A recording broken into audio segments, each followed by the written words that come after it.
The fifth day of the general debate of the 80th United Nations General Assembly concluded. Representatives of UN member states discussed urgent issues to achieve world peace. Our correspondent Jorge Gestoso with all the details.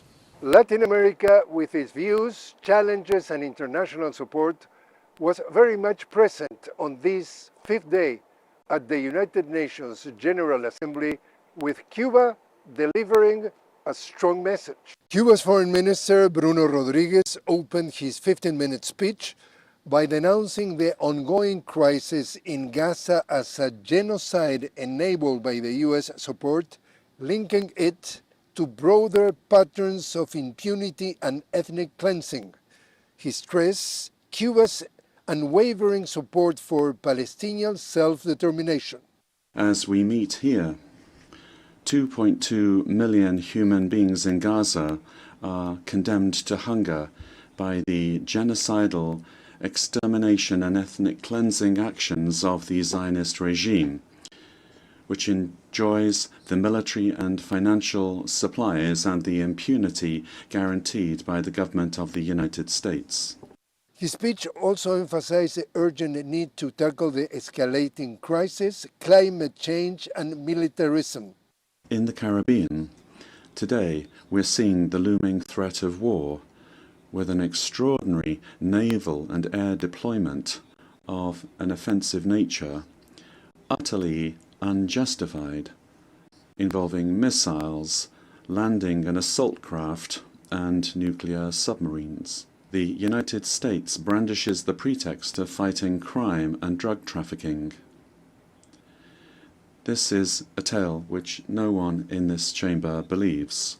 We reaffirm our energetic rejection of threats of aggression against Venezuela and our full support for the Bolivarian and Chavista government of this sister Latin American and Caribbean nation, and for the People's Military Union led by the legitimate President Nicolas Maduro Moros.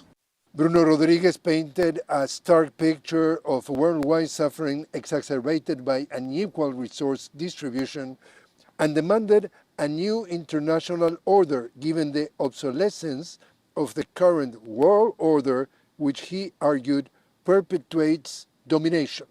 Let us aspire to a new civilized coexistence in which solidarity, international cooperation, and the peaceful settlement of disputes prevail as alternatives to war, the use of force, aggression, and occupation,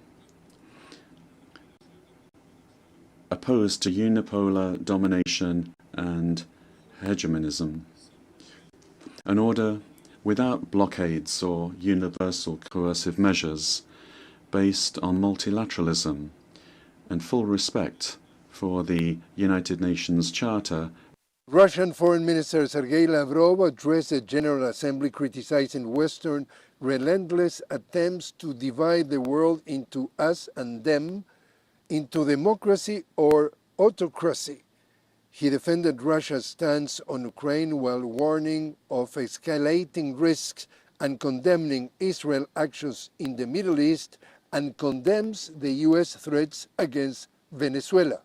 Naturally, we are very alarmed by the fact that the Americans have now organized in international waters as of now, but around the international waters around Venezuela. Yesterday, I spoke to the foreign minister with Ivan Hill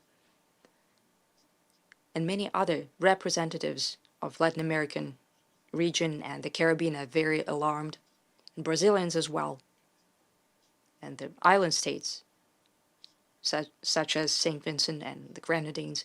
I met with the foreign minister of Nicaragua today as well. The situation indeed is very serious. And talking before Lavrov, Terence Drew, the Prime Minister of St. Kitts and Nevis, condemned the U.S. offensive on Venezuela and its threats and aggression, and also called Washington's economic blockade to Cuba a relic, and highlighted Cuba's contribution to Caribbean health and education despite the sanctions. And on this day, once again, Palestine received an overwhelming support, while most of the speakers condemn Israel's genocide and demand an immediate ceasefire.